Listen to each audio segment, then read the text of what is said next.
Nagluto nga niya ako ng ginisang gulay para sa aming pananghalian. So, mag-prepare na tayo ng mga ingredients, guys. Unahin natin itong sitsaro kasi mahirap-hirap itong himayin ba. Actually, napakamahal na talaga ng kilo niya. Yan, konti lang yan, pero mahal na yan. Sunod natin ang kalabasa. Medyo matigas siya.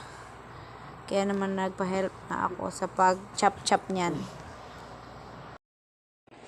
Alam nyo guys, dati talaga, favorite ko talaga yung kalabasa kasi nga sabi daw, diba, makakalinaw daw yan ng mata. Tsaka masarap naman talaga yung kanyang lasa at masustansya pa talaga siya.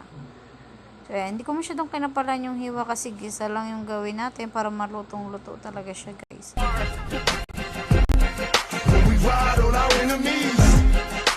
Pagkatapos nga nitong kalabasa, isinunod ko naman itong mustasa. Tinanggal lang natin yung tangkay at hiniwa ito ng maliliit.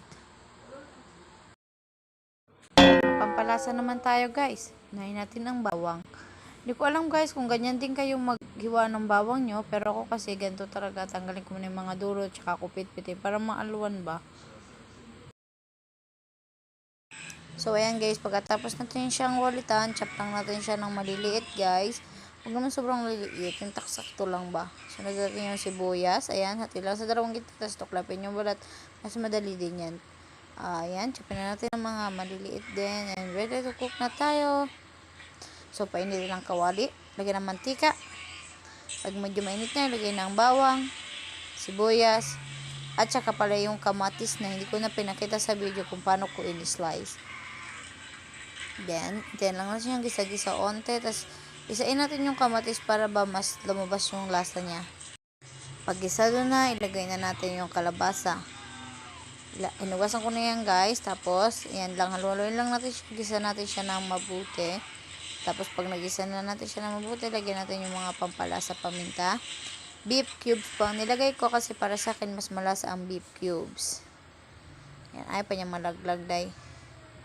So, paglagay ng beef cubes, atin siyang lagyan ng konting water. Konti lang siya kasi gisa lang naman siya guys. And then, takloban natin. Mga ilang minutes natin siyang pakuluan. Pag nagkulo-kulo na siya, tikman natin kung sakto na ba yung mga lasa niya. Then, lagyan natin ng patis. Kasi guys, hindi ako maglagay ng asin. Kasi para sa akin, mas malasa talaga yung patis. Kung hindi nyo pa na-try, try it now guys. So, ayan, pakuluan lang natin siya. Pag medyo malambot na, ilagay na natin ang sitsaro. Ayan. Kasi pangit talaga sa kalabasa pag sobrang lambot. Kaya, pagka medyo malambot na, goods na siya. Ayan. So, pag napalambot na natin ng onte, ay pwede na rin natin isunod ang ating mustasa. Ayan. Unting pakulo lang naman sa mustasa kasi malambot naman ang gulay. Madali lang siyang pakuluan, diba? So, mga ilang minutes lang siya. Then, ready na siya. Ready na ang ating ginisang gulay para sa ating tanghalian. Kain na kayo! Thanks for watching po!